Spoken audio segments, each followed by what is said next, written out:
You are listening to the Choose Your Struggle podcast, a member of the Shameless Podcast Network. A quick shout out to my Patreon supporters. I am so grateful for your support and your love.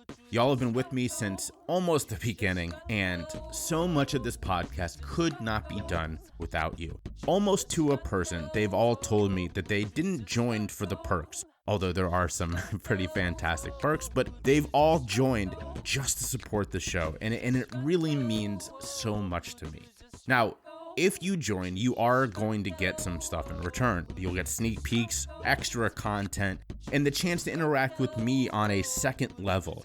It's really a great way to show support if you love this show. So go ahead and check it out today. Go to patreon.com/chooseyourstruggle. The lowest tier is only $3.40 a month. And there's multiple tiers after that. There's something for everybody. So I truly mean this. Thank you to all of my Patreon supporters. And if you've been waiting to sign up, well, now's a great time. So head on over to Patreon and show a little bit of love. Choose your struggle. Spread love. Choose your struggle. Hello and welcome to a Monday Motivation episode of the Choose Your Struggle podcast. Today's episode is dedicated to and thanks to a friend of mine. He's a guy who, is first off, I'm not using his name because I haven't asked for it, nor has he given permission for it to be used. So I'm not going to mention his name. But he's a guy who, of late, let's say the last 6 months or so, has been really incredible about reaching out to me and asking questions about substance misuse, about addiction. He had a family member who has been struggling, and that kind of opened the dialogue. And since then, I think he has felt more comfortable asking these questions. And I gotta say, I am so proud of him for that, because there are times some of these questions are easier to not ask. And so I sincerely mean this. I applaud him so much for doing so. So a recent question from him is what motivated me to record this episode today. So he texted me the other day and said, question for you. He said, got a tough question for you. And by the way, this is a tough question, so buckle up. He said, at what point do you have enough concern to call the police on someone using drugs? Example, walked by the park near my apartment today, which is notorious for drug use. Saw a guy who appeared to be passed out while sitting upright with a needle in his arm. His other hand was holding it in place. Didn't appear to be moving, just stationary in a sleepy state. Don't want to be another person that thinks, oh, someone else will react, but also didn't want to risk personal safety as this area is one with drug-related crime. So that's a great question. And a couple things. Let's break down that question real quick. So number one, there's really a couple different questions there. The first is, what do you do if you see somebody using in the open, but more importantly, what do you do if you see someone who may be overdosing? The second is, what do I do if I don't feel safe in that area? Now, I'm going to break that one down first because there's two ways to go about that. Now, I don't know this area. He's in a different city, and I have not only have I never been to the city, I have no knowledge about the state of drug use in that city. So I'm going to answer in a more general way. Most of what we think about when it comes to crime as it relates to drug use is flat out false. I've just read this really fascinating piece by Carl Hart. You all know my love for Carl Hart. Talk about fanboy, right? Where he broke down, he used this period, actually the period of the 80s during what we think of as the crack epidemic. And his own research and using other people's research, he found that roughly 3% of the crime during that period, when we all thought crime was rampant. I was not born yet, so not me, but the narrative was that crime was rampant. 3% was actually perpetrated by drug users. 30% of the violent crime in that era did involve drug use. But it was dealers with turf wars and the like. And so, as he correctly points out, and he's not alone in this, that isn't drug use. That is that is this continued war on drugs, right? That is to say that crime had something to do with drugs is the same way that we would say, all the crime by gangsters in the 1920s and early 30s was over alcohol, which it was, but it was because of prohibition. It wasn't literally over alcohol. So I say all of that to say a lot of that is a myth. Now, is there? Of course there is, and as he himself pointed out, 3% is still violent crime, and it is possible. However, when you think about it that way, only 3% is perpetrated by people who are using, and as we know, most of that is because they need money to get their next hit. There still is a possibility. However, it is much more reduced than what you think. So that answers that first part of what if you feel nervous. Know that is it possible? Of course it's possible. However, it is unlikely. You're much more likely to be involved in a car accident. You're much more likely to be, assaulted, unfortunately, by a partner. Some of these horrible statistics, than you are to be, injured or assaulted by someone using drugs. So that kind of addresses that. However, let's say for a second that you are in an area. Now, this was during the day, so this was not at night, and obviously that changes the answer a little bit. But let's say it is during the day, and there's nobody else around, and you see somebody who may have been maybe overdosing. I would still say check. Now, I personally, I'm much more comfortable doing this than the average person. I freely admit that. However, because the odds of you suffering some sort of injury or being the subject of crime is so low, I think that it is worth it to take the chance. That being said, I also recognize that not everybody feels that way. So I will say this as a blanket statement. If you are worried, call 911. Okay? Do not make this very clear. Do not in any way ask for a cop. Make it very clear to 911 that you are requesting an ambulance for someone who you are afraid is in overdose. They will ask you, did you check? So just know that they will ask that question. But it is okay to say, I did not, I didn't feel comfortable, I didn't feel safe. If that is the case with you. However, I would say in that moment, challenge yourself real quick and say, maybe is it possible that I am buying into some of this BS? And if you still don't feel comfortable, that's fine. Call 911, ask for an ambulance. So that's the first response there. The second one is I told him that first. I said, call 911 right away. And he said, without checking. And I said, I would check. However, two things. Number one, again, if you feel unsafe, I can't tell you don't feel that way. I don't know your situation. Maybe you're a very small person. Maybe you're a woman who is alone and does not feel safe. That's perfectly fine.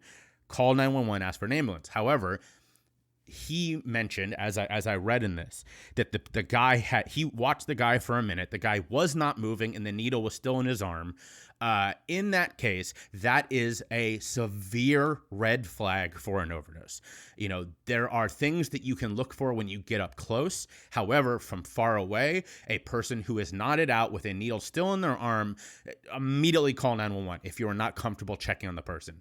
If you are comfortable, get over there as soon as possible and check for other signs of an overdose, because that is pretty much the largest red flag that you can see from far away. Somebody who appears to not be moving with a needle in their arm. That you can't get more of a bigger red flag there. So definitely I would recommend in that moment, check. However, if you don't feel safe, call 911 and mention that you're afraid that somebody has overdosed and ask for an ambulance. So my next response was that I recommended that he get Narcan trained. Now, you all know I've talked about this a lot. I think it's incredibly important that everybody be Narcan trained. I myself have been trained 6 or 7 times now, once since I've been to Philly and 5 or 6 before that. I carry my Narcan everywhere. It is not as easy as it should be to get Narcan. However, your local health department should be able to steer you in the right direction.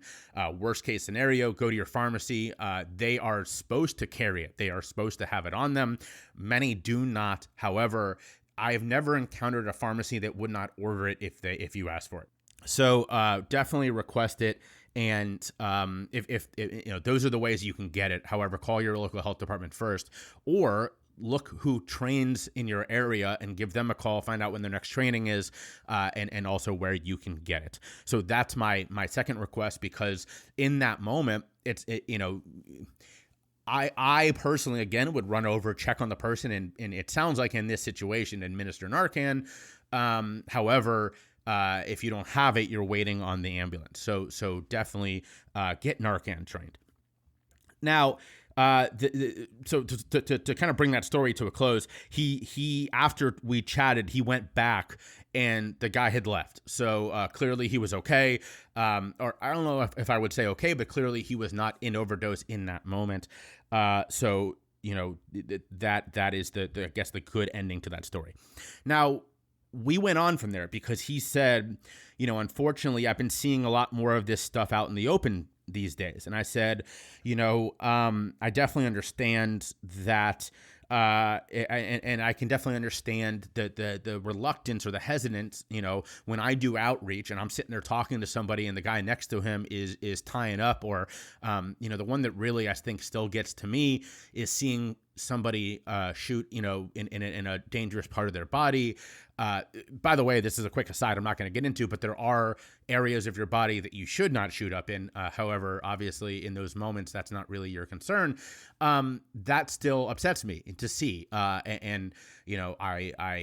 It's their body, their choice. However, it just makes me sad sometimes. So I understand. I fully understand the hesitancy or the uncomfortable feelings that you get watching somebody shoot up. And he said, it just seems like it's been way more out in the open recently. And I said, I understand why you would feel that way, but let me give you a little bit of context. When he first moved to the city, which was almost a decade ago, fentanyl or illicit fentanyl, because I want to make that clear, we're not talking about the fentanyl you get from your doctor's office, was not in all things the way it is today. Trank, which we're now seeing in a lot more of the supply, was not around. And so while overdoses were still too high, because any amount of overdoses is high, it was a fraction of what it is today, mostly because of these other things showing up in the supply. Now, let me break that down for a little bit more clarity. I am not in any way blaming the drug. What I am blaming is the inability for people who use to have safe supply. I've used this analogy before, but I'm going to use it again because I think it's important. Imagine if you walked into your local bar and you ordered a beer, and instead of getting a beer, you got a bottle that looked like beer, but inside was filled with grain alcohol. And in this scenario, you couldn't taste or smell the difference, so you down the bottle. And the next thing you know, you are passed out, maybe even overdosing on alcohol. Why? Because you thought you were getting one thing and you got another thing. Now, to zoom out a little bit and imagine that person is an alcoholic, and so or struggling with alcohol misuse or addiction. In that moment, they don't have the option to not order that beer. Is it possible that they're going to get grain alcohol? It's very real. And in fact, in some areas, it's likely. However, they don't have the choice not to order that beer. They are going to go through withdrawals if they don't. And I said this on an interview the other day. If I had to choose in a moment of need between going through withdrawals and potentially overdosing, oh my God, is that a hard choice? I was really lucky. I never was in that moment because my struggles were mostly through things that I had a safe supply. They were all, CVS and Walgreens were my dealers, so I had a safe supply. That being said, I did use a lot of cocaine at the end.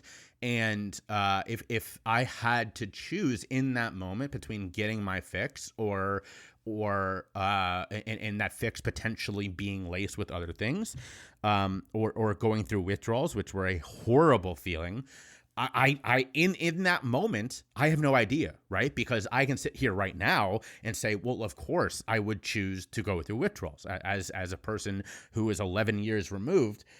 from using. That being said, in that moment, I can tell you with like 100% certainty, I don't know what I would have chosen, and I probably, if I had to choose, would have gone with the potential to overdose, because withdrawals are just flat out horrible, and you're not thinking in a rational state at that moment when you really need your next fix. So I say all of that to say that there is not a rationality of choice that doesn't exist in that moment. So when you think about somebody who's using out in the open, what they're actually doing is practicing a form of harm reduction, of safe use. Now, with your understanding of what I just described, if you knew there was a chance to overdose, right? Would you use in a back alley where no one's going to find you until they found your body? Or would you use on a street corner that if you overdose, someone was going to see you, like my buddy did with this guy, and hopefully potentially call 911 or come Narcan you? I mean, I can tell you what 99 out of 100 people are going to do, and that is use out in the open. So when you're wondering, as I explained this to him and he said, wow, that makes sense, I definitely did not think of it that way. So when you're wondering why you're seeing so many more people using out in the open, this is why. It's because we do not have safe supply. It's because they are in need, and they cannot guarantee that what they're getting is unadulterated heroin or whatever they're going for. And so to protect themselves, they are using out in the open. Now, this is something that a lot of people don't understand, right? Thanks to Savage, I've been doing a lot more outreach up in the Kensington neighborhood, and you see use just out in the open everywhere. Is it uncomfortable? Yes, it's uncomfortable. Is it startling? Is it upsetting at times? It's all of those things. However, using again that analogy from before, imagine if you are struggling with alcohol misuse or addiction, you cannot get your alcohol at a bar because this is prohibition and bars do not exist. You cannot buy from a liquor store because, again, prohibition, liquor stores don't exist. And so your only availability is to buy from someone that you do not know what is actually in there. They may tell you again that it's Budweiser and it's actually Everclear, right? You don't know. You have to trust them because the alternative is going through withdrawals. So you trust them, you buy this, but at the same time, you are going to do everything you can to make sure you are protected in case what you bought is Everclear, right? You're not going to go drink in your home. You're not going to, if you are lucky enough to have a home, you're not going to go into a back alley to chug that bottle anymore. You're going to sit there on that corner and you're going to drink that bottle just in case you end up going into overdose. So this is something that we're unfortunately seeing that the downside of. And as all these groups try to get people off the street, what they're not taking into account is this use issue, is this safe supply issue. So the next time you see somebody using in the open and your first thought is, how dare they, blah, blah, blah, just think of this, right? Think of what you would do in that moment. As always, if you have responses, I want to hear them. As I said before, I am so proud of my friend for reaching out. It's easier not to. It's easier to just have beliefs that are inaccurate or that are not based on the reality of the situation. So I applaud everyone for reaching out. If you hear this and you want to talk about it, please reach out through my website or through social media. As I said on Friday's episode, the people reaching out through the website has been going up recently because I've specifically been asking for this. So please reach out there or through social media. As always, the first person to reach out from this episode will get a magnet sent to them if they haven't already got one. Everybody else will get a sticker. So please reach out, and I want to hear from you. I want to hear your thoughts on this because this matters. This is a very real issue, and if this changed the way you view it, if this gave you a new if it gave you a new view on this issue, please let me know. I would love to hear from you. All right, choose your struggle.